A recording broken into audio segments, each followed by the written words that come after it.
경기도 산하 7개 공공기관이 새로운 보금자리를 최종 확정했다는 것이 기사의 제목입니다. 제3차 이전 대상 기관인 7곳의 이전지가 모두 확정이 됐는데 중첩 규제로 행정 인프라가 부족한 경기 북부 지역에서 3곳, 또 자연환경을 보존할 필요가 있는 한강 수계 등등 자연 보존 권역 3개시, 아울러 군 시가지 등등으로 인해 보호법에 따라 여러 가지 통제를 받고 있는 접경 지역 1개시 이렇게 분포가 돼 있는 중입니다.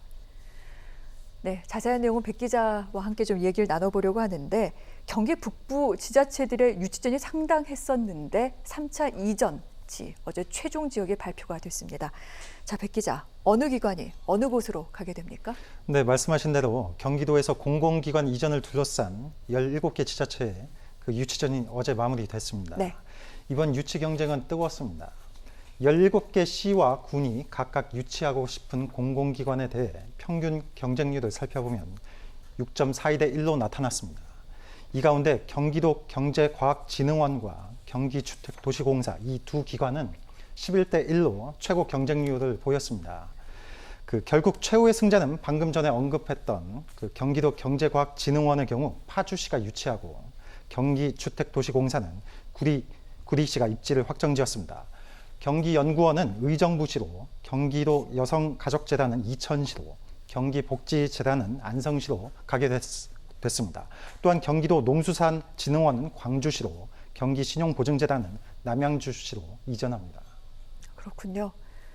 지금 이것이 3차 이전입니다. 사실 3차례 공공기관 이전이 있었습니다. 1차 때는 고양, 2차 때는 5개 기관 정도가 양주 등등으로 이전을 했고 이번에 이제 7곳이 어디로 가는지가 정해졌는데 이전을 희망했던 시군이 경기도에서 17곳이 됩니다. 이 가운데 3차에 걸쳐서 단 한 곳도 유치하지 못한 곳이 4군데입니다.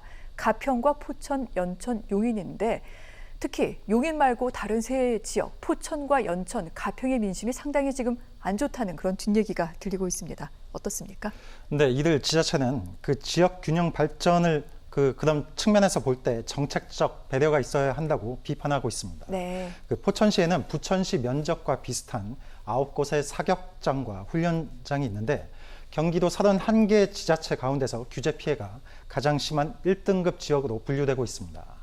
이에 포천시는 각종 규제로 개발 사업에서 제외됐고 지역 발전이 더디고 낙후됐고 인구 감소 현상까지 겪고 있다고 하소연하고 있습니다.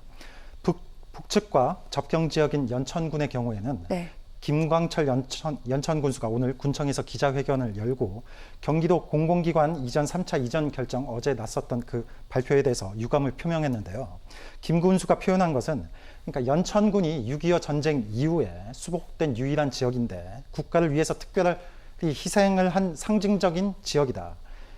이 같은 상황에 따라서 재정 자립도는 12%밖에 안 되고 인구는 4만 3천 명밖에 안 된다. 그래서 경기도 최하위다. 이렇게 지적을 했습니다. 결국 그가 지적한 내용을 보면 공공기관 이전 결정이 이 같은 지역 균형 발전은 이렇게 보지는 않고 인프라 구축하고 교통 접근성이 더 강조된 것 같다고 이렇게 말을 했습니다.